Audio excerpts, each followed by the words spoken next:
At that time, my siblings and I used to love camping out in my living room. On random nights, we would all just grab our blankets and camp out in the living room. We all slept in there. We also loved to listen to audios, scary audios for kids. Not so much. We would gather late evening time and just listen underneath the blankets and get scared.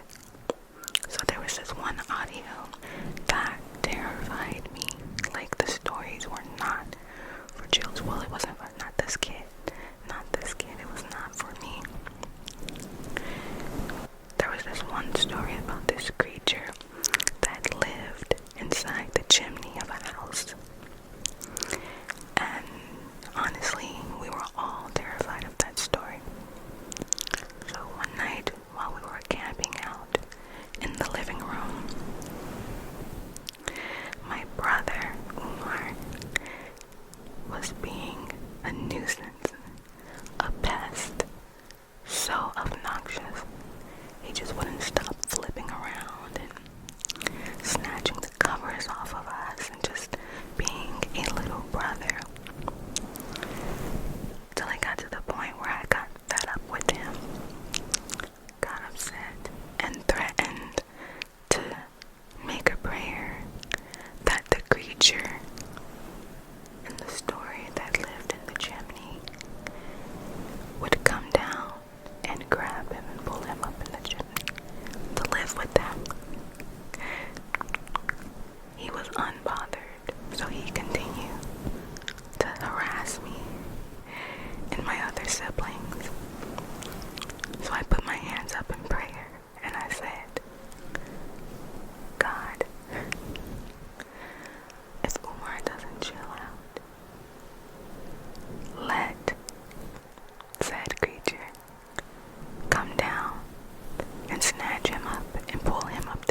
construction to work on.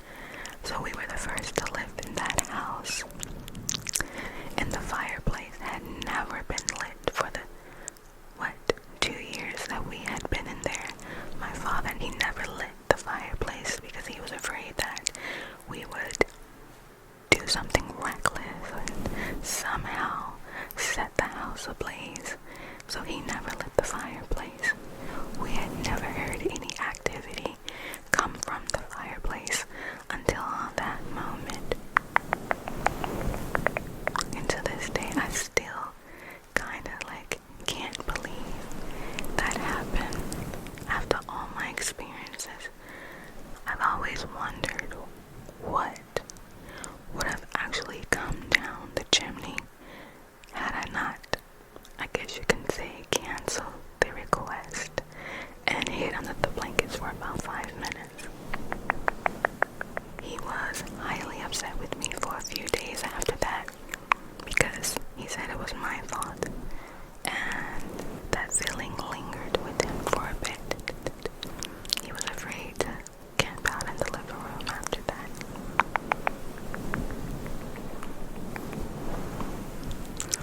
And I know it sounds wild, but it's 100% true. I do not fabricate any of my spooky stories. I do not lie to you. 100% facts.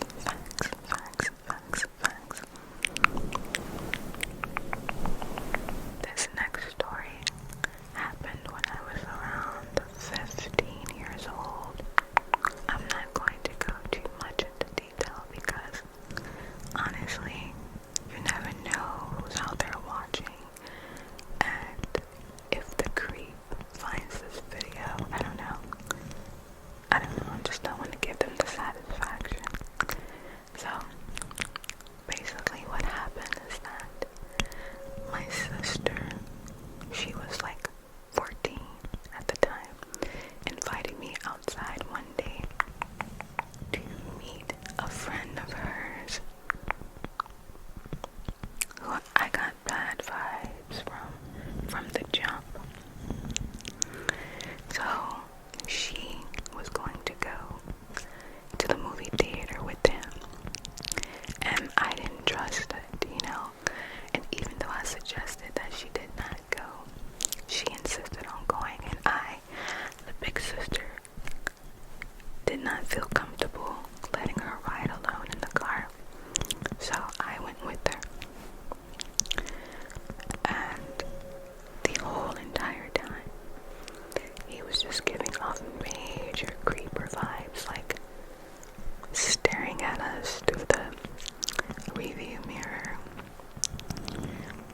kept looking behind us in the backseat with this weird smile on his face that I did not appreciate.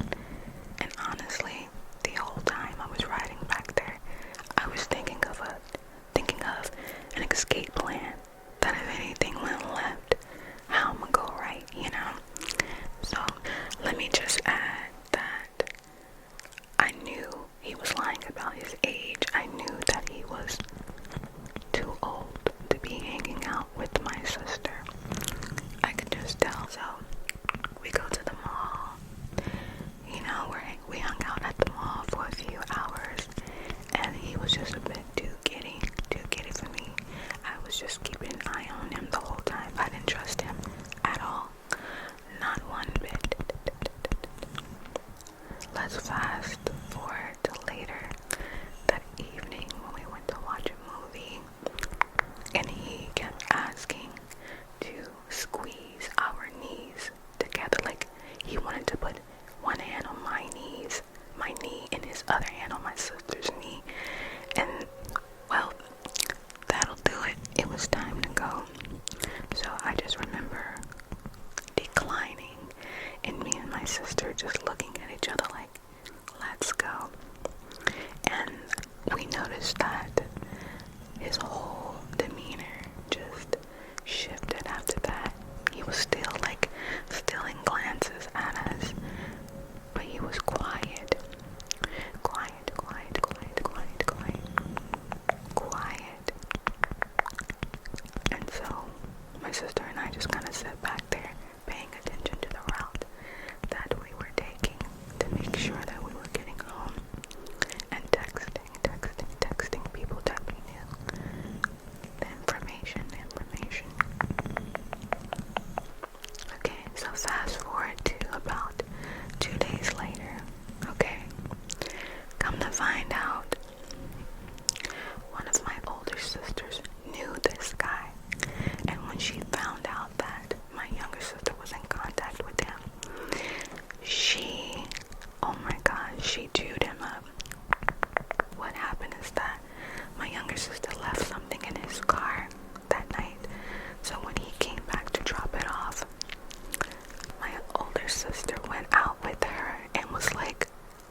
before I would remember your face, your car, your name, all of that.